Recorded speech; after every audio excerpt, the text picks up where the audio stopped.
coach, wellness warrior expert out there. And today I'm so happy to bring you Erin Knight. Erin, welcome. Hi, everybody. Thanks for having me, Elaine. Yeah, of course. So Erin, we're going to be talking about migraines today. And Erin is the founder of Engineering Radiance and the creator of the Migraine Freedom Plan. Who doesn't want freedom from migraines, right?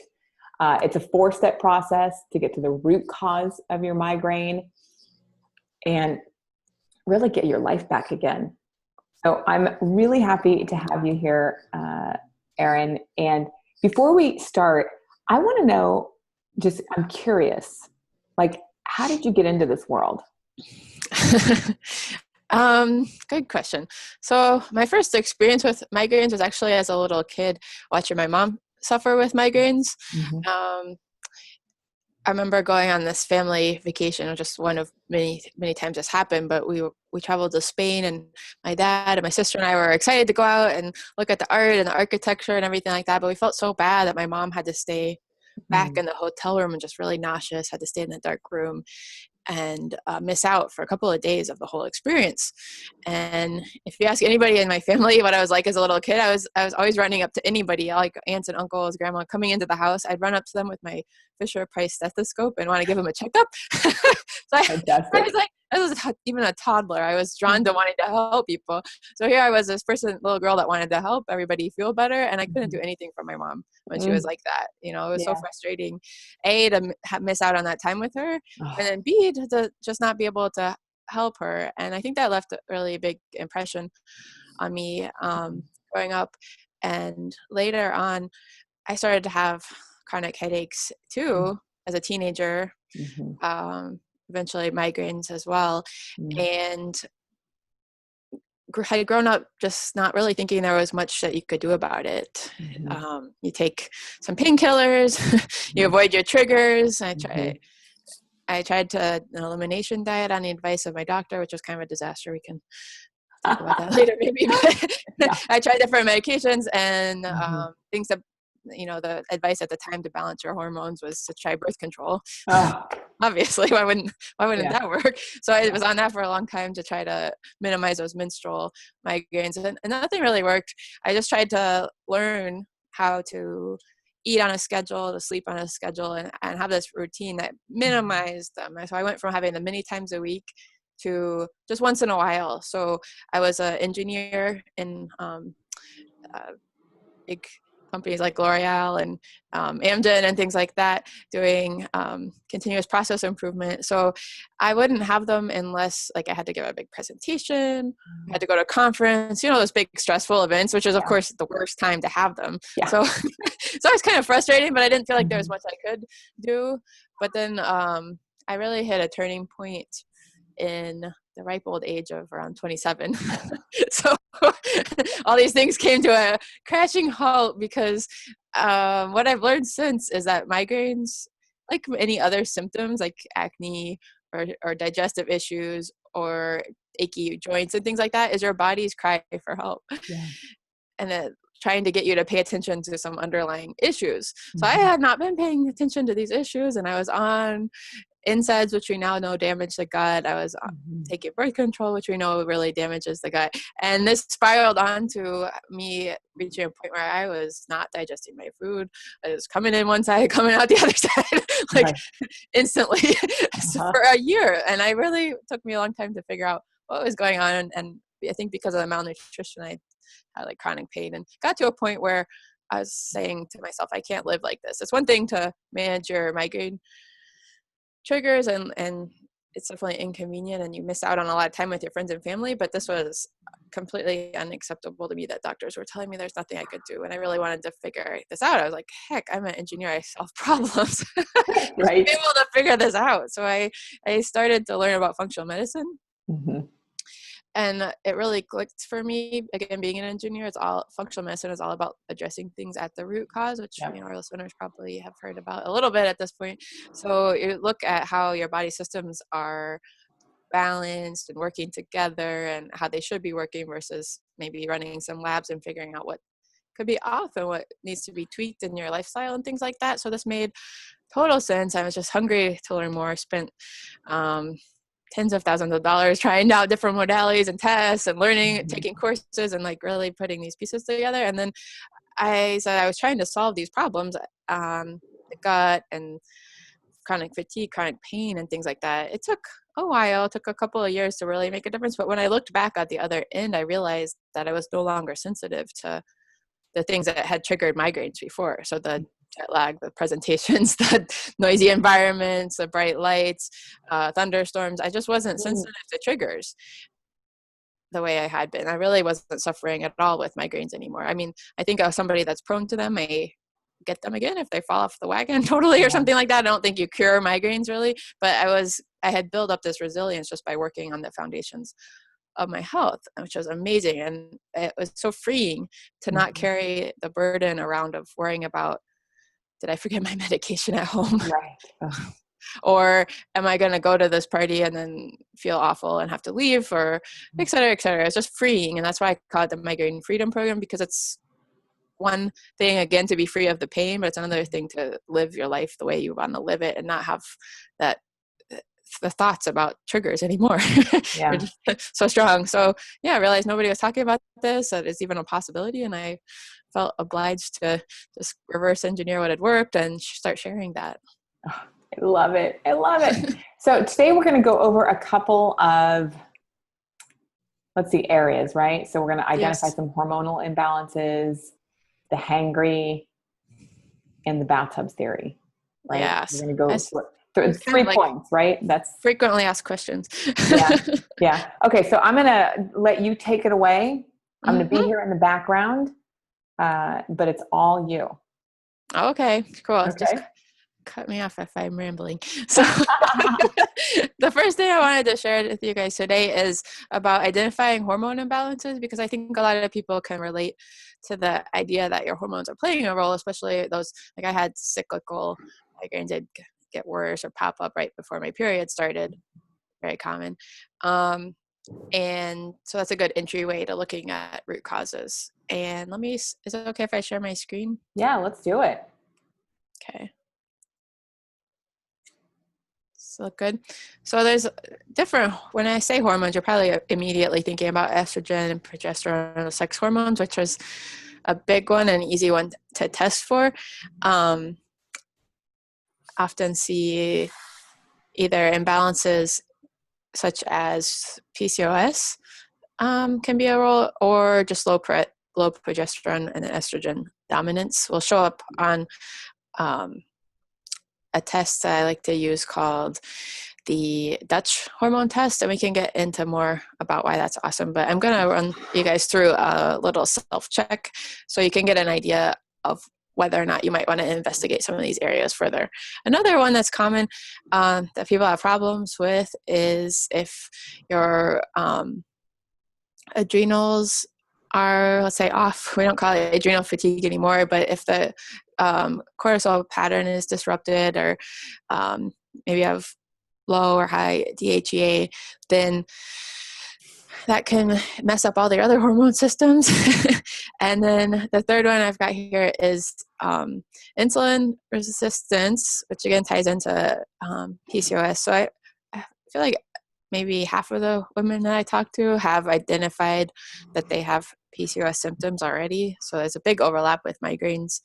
And at the root of that is usually some trouble managing blood sugar and things like that. So our second topic for today will be, after we talk about hormones, will be how to kind of mitigate that and manage that in the meantime while you're working on the root causes. Mm-hmm.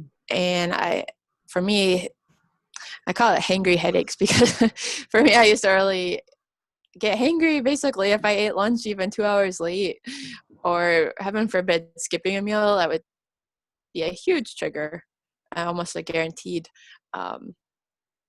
migraine. So there's some things you can do to investigate why you're having that, as well as, preparing yourself with lots of an arsenal of healthy snacks and things like that, so you just don't put yourself in that situation. And then finally, if your thyroid hormones are way off, or really imbalanced right now, it can be hard for your body to heal and do other things. So it's a good idea to get those checked out as well if you have like typical symptoms of um, hypothyroidism, which is really common. So the next couple of pages, I'll go a little bit slow so you can follow along with me and take a little quiz. And this isn't diagnostic, of course, it's just a little quick check. But why I'm doing this and why this can be helpful is just to give yourself an idea of which area might be worth reading more about, investigating more. And if you need a copy of this worksheet, you can get it at engineeringradiance.com/free gift. And you can actually download this, and if I'm going too fast or something like that, but I'll walk you through it, and you can just take notes on your desk. And then the last page will be a key. So you can correlate with whatever your answers are. So for section A, so there's A through F. For section A, rank each of these from 0 to 3 on a little notepad, and then give yourself a total for section A. So increased weight gain, even though you're watching what you eat, if you're feeling tired and sluggish, or if you feel cold all over, especially your hands and feet. Rank each of those, where 0 is something that doesn't really affect you, and 3 is a really big deal in your life. And then give yourself a sum for section A. Section B, what we're looking at is if you feel this hangry feeling, basically means you're shaky, lightheaded, or irritable if you miss a meal. If you feel really tired and then have a snack and you get energized again. And if you feel like you're craving a lot of sweets throughout the day. Give yourself a score for each of these, and then a total for section B.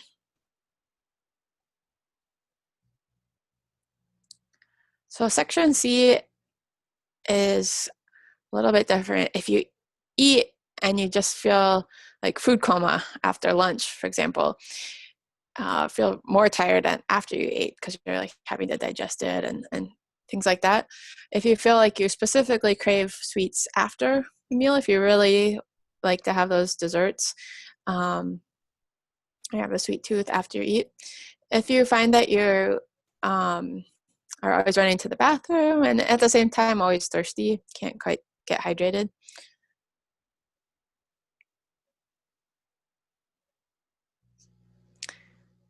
Section D, if you tend to wake up early in the morning, or wake up a lot throughout the night, if you crave salt, and if you find that you're just can't get going in the morning, you're just really not a morning person right now, maybe you used to be in your life, but right now it's just hard to get going in the morning, then put a score from 0 to 3 for each of these and give yourself a total. For section E, if you have trouble falling asleep at night, if you're kind of like wired at nighttime, if you find that you perspire more than you think would be normal for the situation, maybe more than other people in the room or more than you used to, or if you're just under incredible amounts of stress on a day-to-day basis, give yourself a ranking. And last but not least, if you've noticed a decline in the libido, if you are worried about bone or muscle loss, or you've seen changes in your hair and nails, give yourself a score for each of these. And this is section F, so it's our last section. Get a total. The good thing about this being recorded is if I went too fast, you can do it again. But now I'll move on to the key, the answer key, basically. So if you look here at the bottom, each of those sections, A through F, is correlating to being, each of the symptoms that we talked about are pretty typical of somebody who's suffering or struggling in one of these areas. So again, this is not a diagnostic. It's just meant as a tip-off that this might be an area that you want to start reading about, get tested on, start talking to your practitioner about, and find out if this could be at the root of, why you're not having the energy and zest for life that you think you should be, or even a root cause for migraines.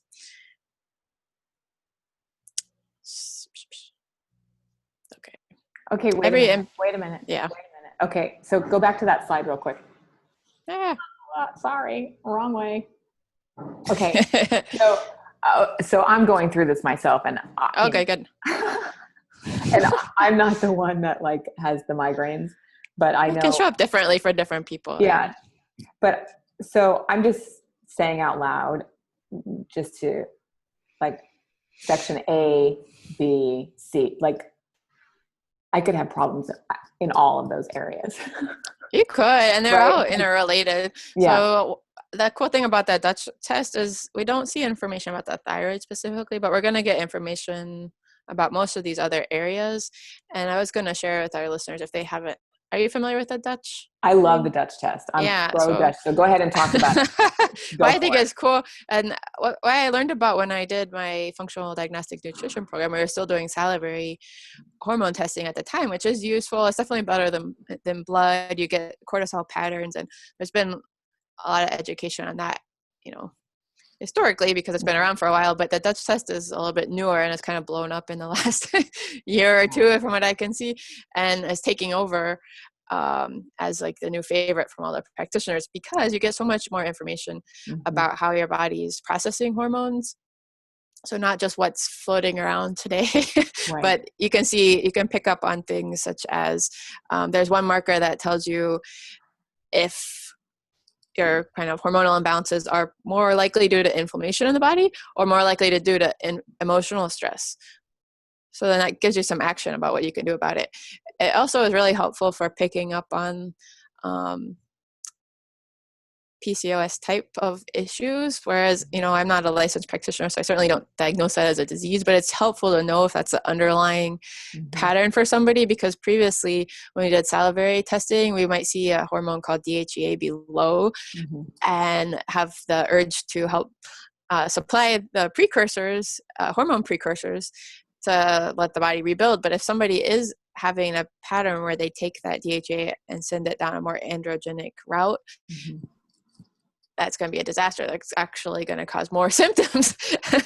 And there's no way to know that from that unless somebody already pinpointed or had been diagnosed with PCOS. There wasn't really any way to know that from a salivary test, versus this, you can see and avoid that pitfall.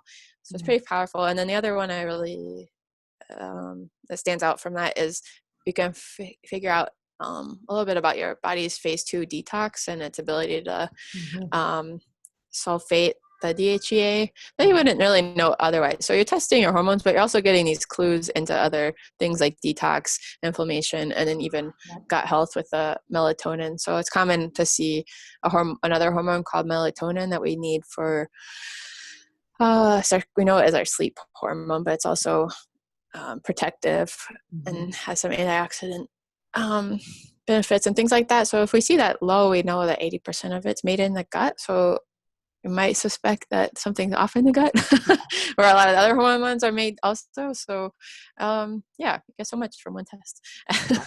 All right, I'll let you keep going. Okay. Let me see. I was going to talk about hangry headaches next, so maybe I don't need to share.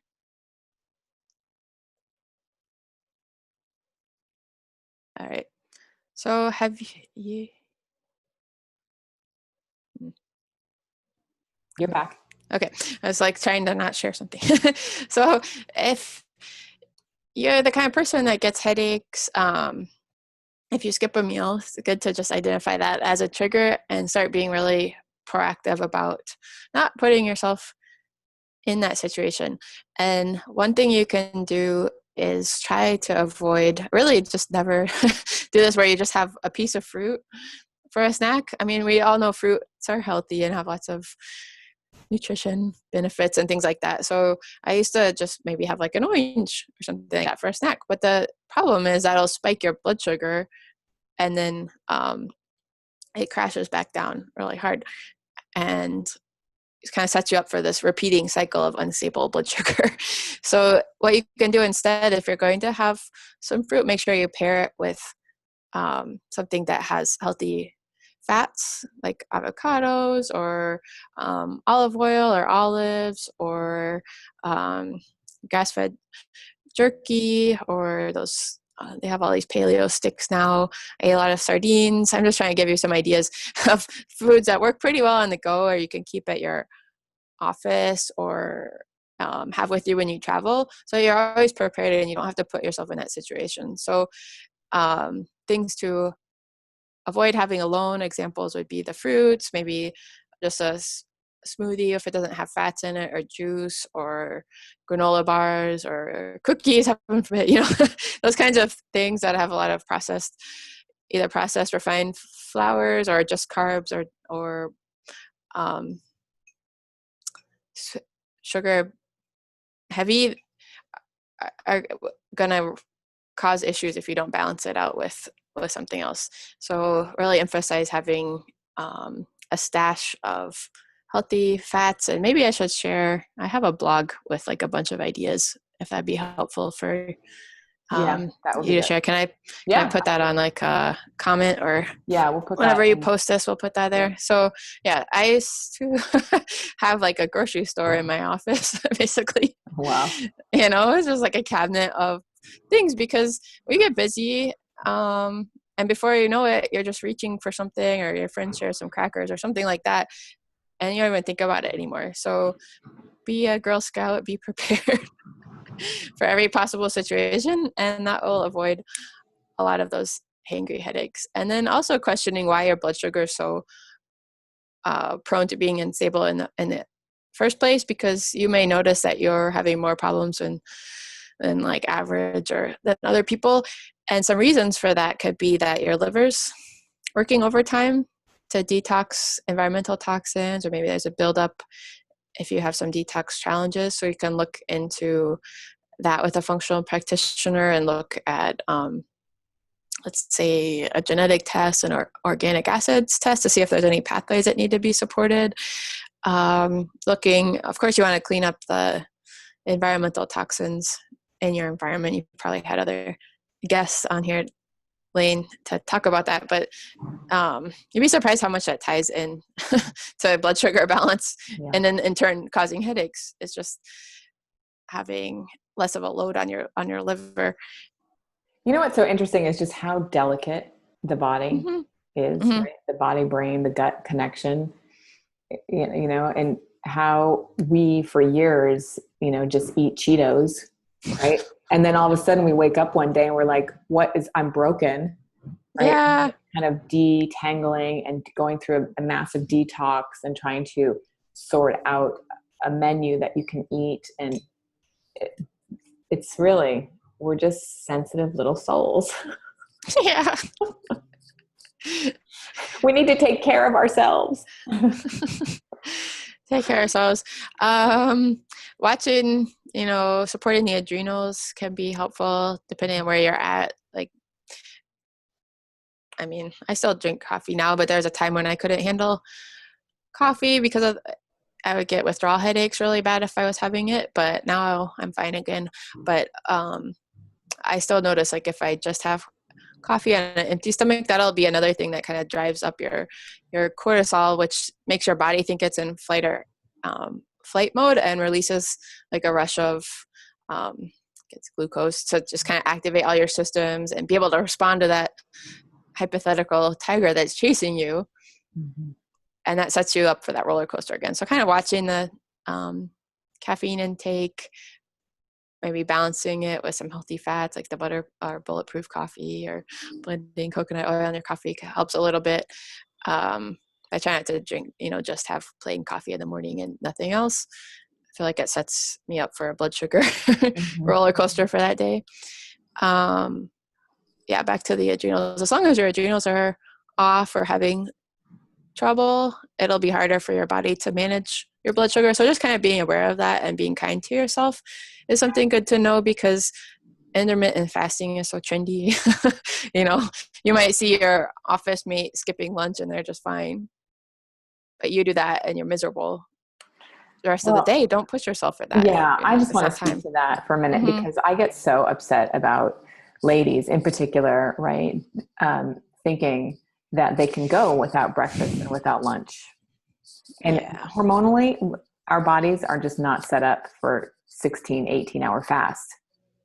Like, just no. So if you think that's a great idea, ladies, we're on the train here to help your migraines and to help your body. So maybe make a better choice in the morning of like eating like some like a chia yogurt, right? Mm-hmm. Chia pudding, an avocado and toast, Yeah. right? Yeah. Something really good to like not put you into that state of shock. Mm-hmm. Right?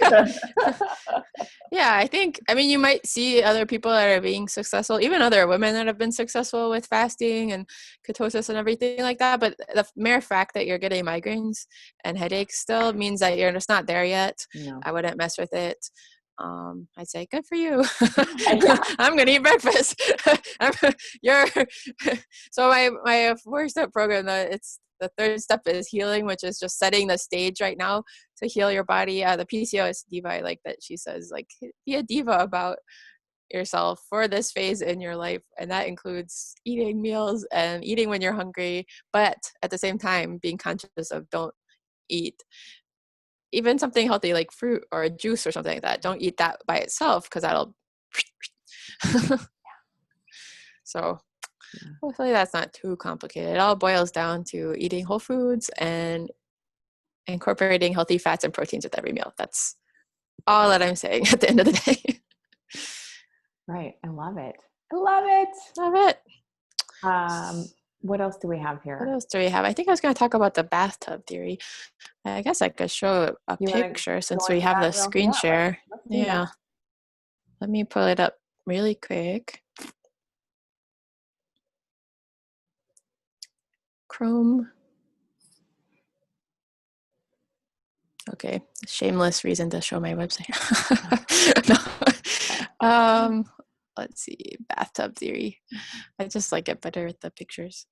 So something that always frustrated me before I show you this was, as a migrainer, something that frustrated me was just that some days you'd be sensitive to a trigger like chocolate or even thunderstorms, and another day you'd be fine, and it makes you feel crazy, and it also kind of makes you seem less credible in the world to other people, because some days you can do it, some days you can't. They're like, is it a trigger or is it not a trigger? It really was something I had trouble wrapping my head around, and tracking it too then gets complicated because you're trying to be diligently tracking what's causing these things, but it doesn't make a whole lot of sense when you look back on it, because again, it'll depend on the day and what else is going on in your body. So I had to come up with a way to explain to myself and now explain to other people how this really ties together, and how, if you think about it this way, it makes a lot of sense. And I call it the bathtub theory because here we've got a picture of a bathtub. Mm-hmm. And you can imagine it filling up with stress. So when you've just got a few stressors in your bathtub, you still feel okay. For example, work's kind of stressful and maybe you miss a night of sleep. If that's all that's going on in your life, your body can handle it and you might not even get a headache or a migraine. If you have more going on, let's say you also skipped lunch and now you're running late, now you start to get maybe the early signs of a migraine. Or for me, what used to happen a lot was I'd get tension headaches or sinus headache that then would just go a little bit further and trigger that migraine. So maybe that's where you're at when you've got some stress in your body. And then, oh my goodness, if you've got all these underlying stresses like a dairy sensitivity that you're not addressing and hormone imbalances, now you add that lunch that you skipped to it's like the tip of the iceberg and just spills over and causes the symptom of, if you're migraine prone, causes a migraine. So this applies to lots of different models of symptoms and things like that, because it just depends what you genetically are prone to expressing it as. So for people that are really prone to migraines, when the stress builds up, then it'll tip over and cause that. But for other people, it might tip over and cause joint pain or some other specific issue. But since we're talking about migraines here, what we want to do is lower the things in here that we can control. So on this picture, for example, we can work with a dairy sensitivity. You know, you don't have to eat dairy. So take that out, lowers the level of water in the bathtub. The hormone imbalance, let's start proactively working to rebalance that with some diet, lifestyle, and supplement types of things. Takes that down. You know, occasionally you might run into these other things, but that way you still have wiggle room at the top of your bathtub to deal with it. And if you can also, let's say, develop like a daily meditation practice to manage that work stress or whatever else, then it comes low enough that you can, I say this helps my clients eat more chocolate because you can then experience and encounter what used to be your triggers on a daily basis, but you have the resilience to cope with it. So hopefully that helps explain why you're not crazy. There's all these stress going on in your body. We just need to look at the things you can control, lower the level, so you have the wiggle room to deal with the things that will come up and that you don't have control over. I love it. I love that visual. Okay. What else can I share with you? That was the main things. Great. All I see is your screen. Let's see. Okay. Oh, I can stop sharing. Dun, dun, dun. I'm back. There we are. All right. Erin, that's a lot of information. Okay.